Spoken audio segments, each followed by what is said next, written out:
Today I want to talk about the $45 million settlement that was reached about a month ago in the police brutality case involving Richard Cox.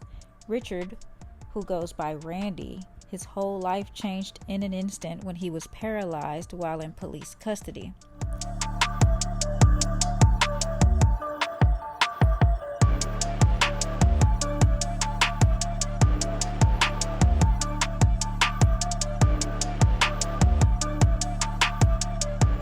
Hey guys, welcome back to my channel. Before I get started, I kindly ask that you like, comment, subscribe, and share so I can continue to grow the channel and provide you with these kinds of cases and updates. Now I will sort of describe what happened and then I will just show you the video. On June 19th, 2022, Richard Cox was at a block party when police allegedly responded to a weapons complaint. Randy was arrested and placed in the back of a police van in handcuffs, no seatbelt. Allegedly, Officer Oscar Diaz was speeding and he suddenly and without warning applied his brakes, resulting in the sudden stop of the transport van. That's when Randy, who was not in a seatbelt, was violently thrown head first into the wall of the van and he could not move. He immediately began begging for help, repeatedly asking for help. According to the complaint filed in civil court, it took the officer over 2 minutes to pull over and see what was going on. When Diaz asked what happened, Cox said, "I can't move." Diaz did call for an ambulance, but he had the ambulance meet them at the detention center that he was already heading to, and he proceeded to drive there with Cox in the back. 5 minutes after the call to the ambulance, Diaz arrived to the detention center with Cox still laying in the back of the police van. Now, several officers there asked Cox to comply and get out of the van, but he told them he could not move. They kept blowing it off, saying he was just drunk and that he was perfectly fine, and they just pulled him out by his ankles and put him in a wheelchair. They drug him into a cell by his shoulders while he was still in handcuffs. Now people, the video is so disturbing that I really am trying to use choice words when describing this unfortunate situation. Now I'm just going to show you guys the video, and I want to warn you, it is disturbing and viewer discretion is advised. All right, my man, step in there. All right. All right, step right in there. Got it? One leg at a time. One leg at a Watch your time. head. Watch your head, all right?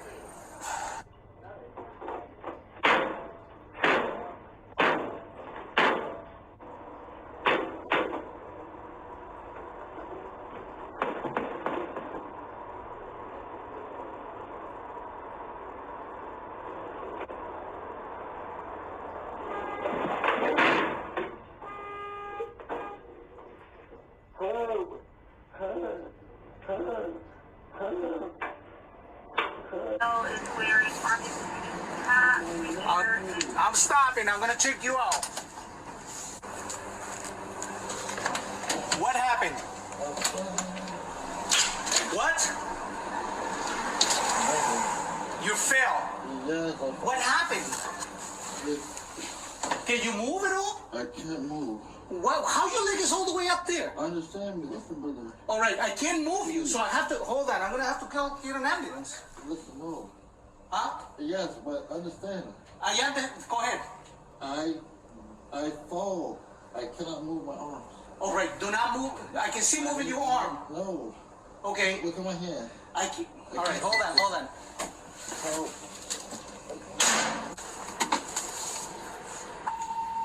171. 171. Can you start a signal 1? The subject in the van, he said he fell inside the van and he can't move. So I'm on my way to detention right now. So please, could you start me signal 1 over there?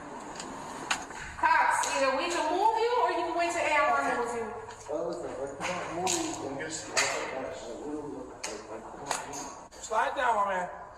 No, Jay. Yo, slide down so we can get out of here. Look, if you gotta drag me, do it across home.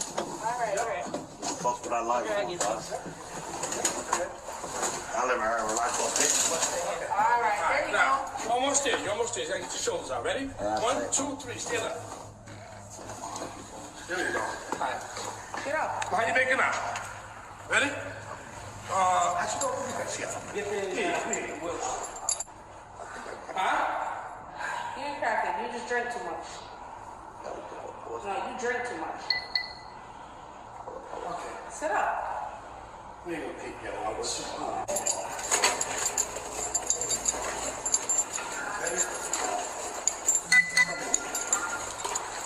I can't feel shit, bro. Sit up. Stop playing around. Oh my God, bro. Yeah, sit up. You're doing extra shit. Sit up.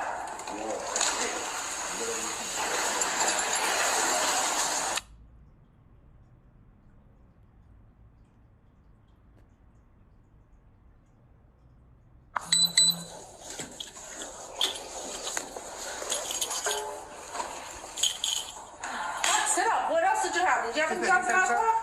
Listen, no. You're not fine. How much? Okay. How much did you have to drink? Oh, shit.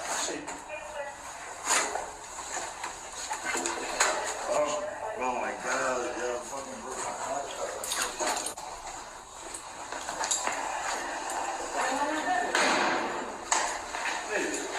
What is this? Huh? He's perfectly fine. Now, I know that was a disturbing video to watch. Why would Diaz ask Cox what happened if Cox started asking for help immediately after Diaz had to slam on his brakes? And Cox hit the front of the van, so how did Diaz not hear Cox hit the wall? It would have been close behind the driver's seat, in my opinion.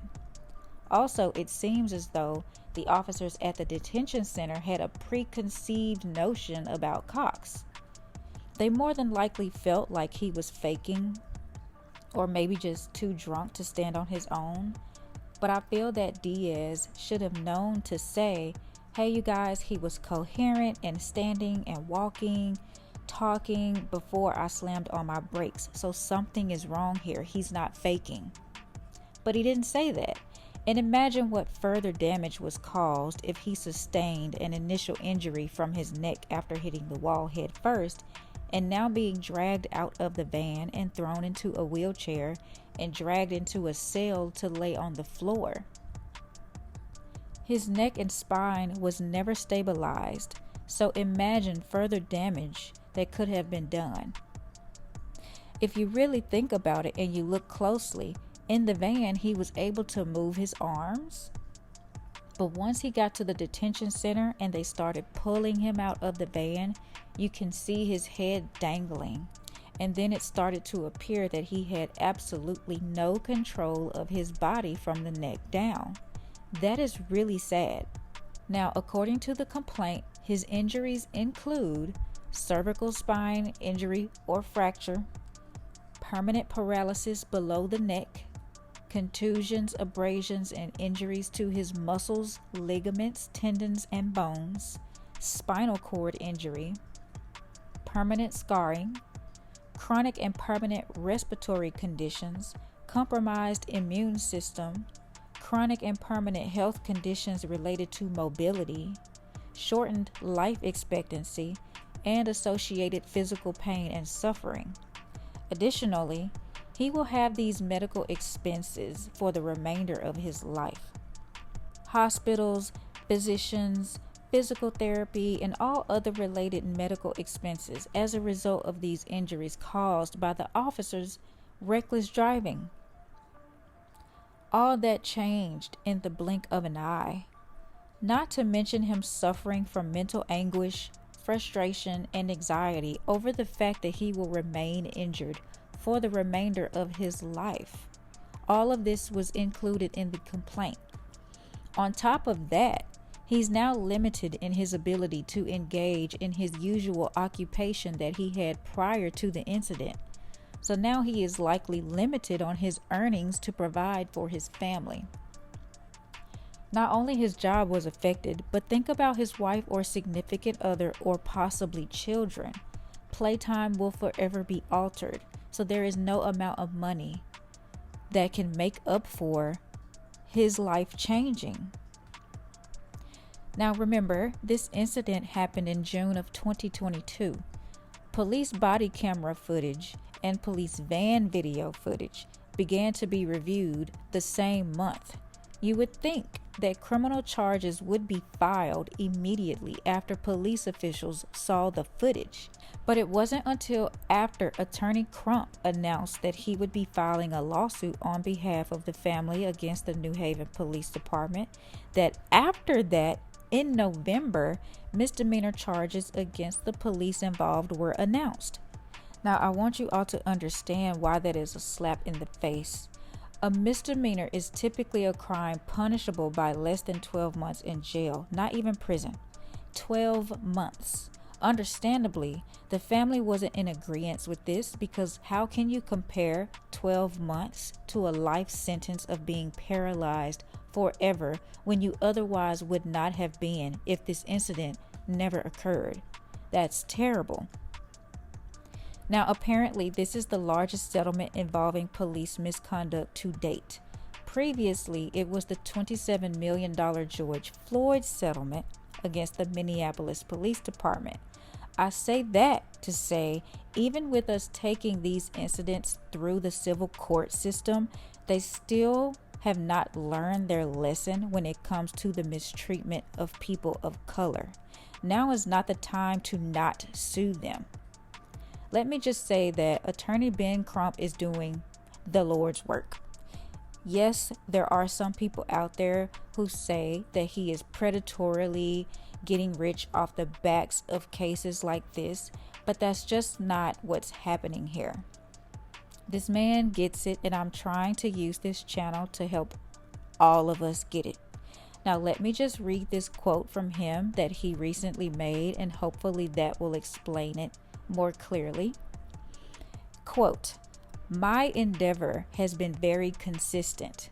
When I set the record with George Floyd with $27 million, I was very clear that what we are trying to do is make it financially unsustainable for the police to continue to violate our constitutional rights and brutalize us unnecessarily and unjustifiably," end quote. Now, I want you guys to key in on the term financially unsustainable. That's important. Now, what I want you guys to understand is why it's so important to utilize the civil system just as much as we utilize the criminal system. Typically, if someone does something to you to the point where it makes you want to press criminal charges against them, you should also consider meeting with an attorney about pressing civil charges. Now, I want to make this point clear as well. Civil cases don't always have to result in a monetary payout. Yes, generally, a civil lawsuit only results in monetary damages being rendered to the victim, but they can also result in orders to do or not to do something. This is known as an injunction. There are plenty of settled cases where procedures and policies were changed simply due to the changes specifically being requested in the lawsuit.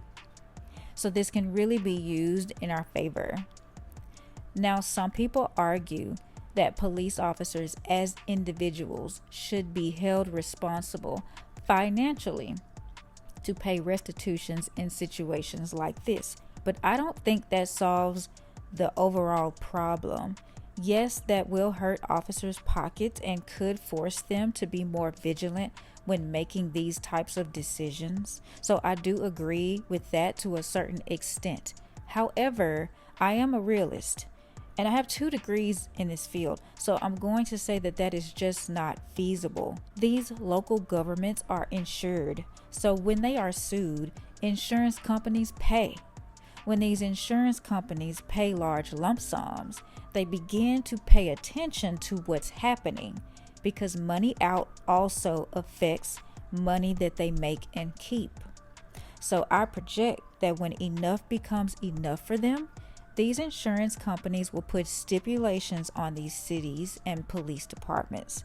Just like your car insurance company can deny a payout to you if you have an at-fault accident that clearly violates your insurance policy. Like at-fault drunk driving. Imagine these big companies that insure city or county governments putting limits on payouts in situations involving police officers' negligent use of force or deadly use of force, like killing an unarmed individual by shooting them in the back while they were fleeing. Can you imagine getting sued for $45 million and your insurance company telling you that you're not covered, you are on your own? All that has a trickle-down effect to police departments, changing the way they police your neighborhoods. We will go more into that on this channel in future videos. So let me know your thoughts below. I hate to cut this video off here, but this one is hard to report on. But I want to be able to provide you all with every possible example out there about civil court and how to use it to drive real change in policies and policing of our communities. So comment below your thoughts. Let me know if you have any questions. A few of you guys have tagged my new TikTok page or IG page whenever you see a story that you want me to cover. Keep doing that. I see them. I am going to try to keep up.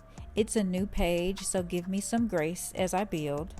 Also, comment down below and let me know if a case comes to your mind that you want me to look into. Even if there was no civil case brought, I can discuss why there should have been and what I would have demanded in the lawsuit. Now, with all that being said, guys, I do want to caveat that being a police officer is not easy.